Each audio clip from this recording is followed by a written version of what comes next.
Hi. So having a few problems with technology today. I was trying to do a video on my drometer. I've done it on my Panasonic camera, I've done it on my iPhone. Still struggling to get it to work. Keep on losing the footage, but I thought I'd dig out this other camera, which is a movie VHO, little sort of GoPro style camera.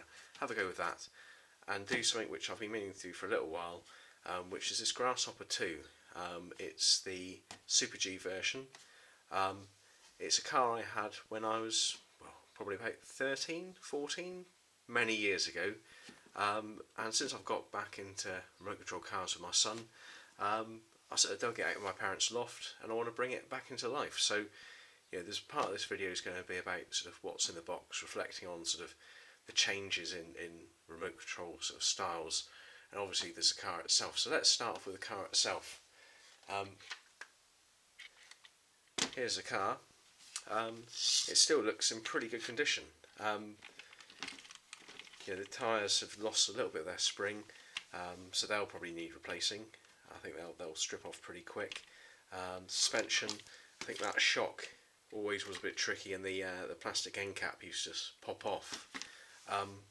Just on the point of the shocks, if you're sort of familiar with Grasshopper buggies, the Super G basically had these sort of oil-filled shocks as opposed to the normal sprung ones which are shown on the diagram there.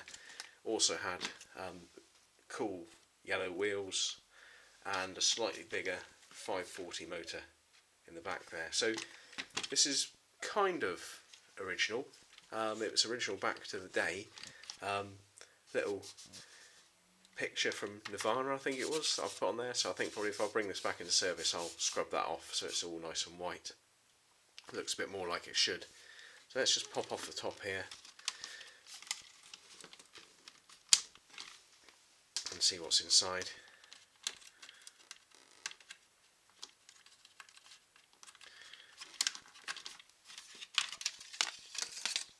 So inside's where it gets sort of slightly not stock, because you'll see in there, normally if you're familiar with these, you'll see a little, well, a second servo there, and that will control the speed. So it basically moves it from slow to fast. There's a little diagram down here which I'll show you in a minute. Instead, back in the day, I got this proportional unit, which was much better, much easier to control. So that's in there. You've got the receiver, original servo, original receiver, that new unit. Everything's pretty much stock apart from these white wheels at the back. I think the tyres I think are a bit different, but it's all good to go. On the bottom, missing the battery cover, but I think that's in the box here. So that's about it for the car. I think you've probably all seen it before. If you haven't, you can certainly find a video where you can. So looking at the box here, one of the things, these boxes are absolutely wonderful. The graphics are really cool. It's sort of like the old sort of Airfix models, that sort of feel to it, hand painted. So you've got the breakdown in the car. On the side there, you've got the little servo with the speed controller, so it's sort of stop, medium, fast. Also comes with a little transistor, which is some sort of heat sink. Don't know much about that, but it certainly got hot back in the day. And then you've got the optional parts, including these shocks, which is what the Super G came with. So if we open up the box, you'll see a little bit of the old school TAMIYA experience. So everything came in this sort of partitioned box style. So you had these bits here, and then you had everything in little bubble sort of cells. And it just looked really cool because this came as a kit, and just seeing it laid out in all the different bits, sort of with sort of graphics, all bespoke to this particular car, was really good. So let's just see what comes with this, because I need to know what I need to buy to get this going. When I do get it going, I think I probably will take it somewhat easy. I don't want to destroy it, but I'd like to get it running one more time, just remind myself what it's like to use. So this is the Fatuba controller. So back in the old days, it was a bit more like likely to be a stick style controller. This came with 8 batteries, and I seem to have lost the cover, but I don't think that's a big problem. And I think you can pick up a steering wheel style controller pretty cheap as well if that's needed. So that's pretty cool, with the crystal rather than the 2.4 gigahertz systems that you see now. So you've got to get matching crystal between that and the receiver.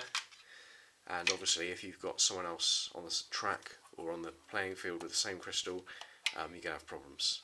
Okay, so that's a controller. What else have we got in the box?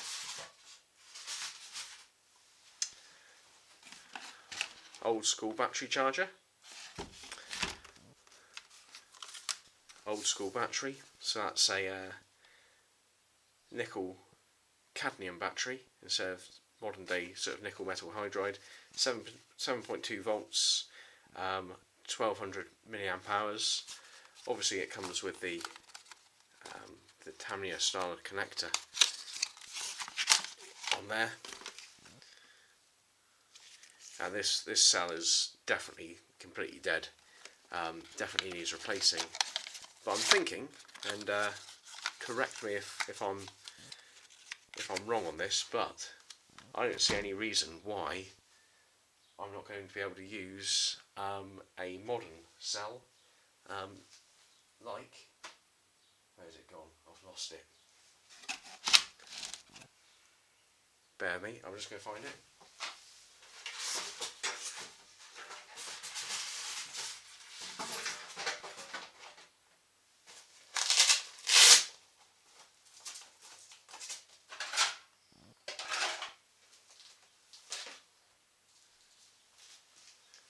No, can't find it. Ah, there it is.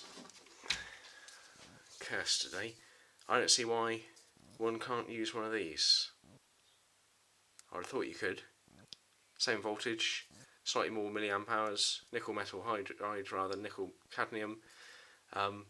Obviously different connector there, but that won't be too hard a fix to swap that out. I would have thought that'd be fine. If I'm wrong, tell me, but I'll be soldering up that probably today. Obviously I'll be getting a new charger. I've got a new charger actually, the eTronics Power Pal. What else in the box here? Obviously you've got the instructions, because this was a kit, and I really do want to do another one of these one day. You know, I remember doing this with my father as a young chap, and we loved it. Did it in a sort of rainy afternoon. And it was still a great memory even after all these years. So that's the Super G guides there. A little bit of information on the transmitter, and here's the run through on how to put the whole car together. And it was really good fun. Definitely want to do this again. You know, I don't think. Oh, there's the original sticker sheet. A few extras on there.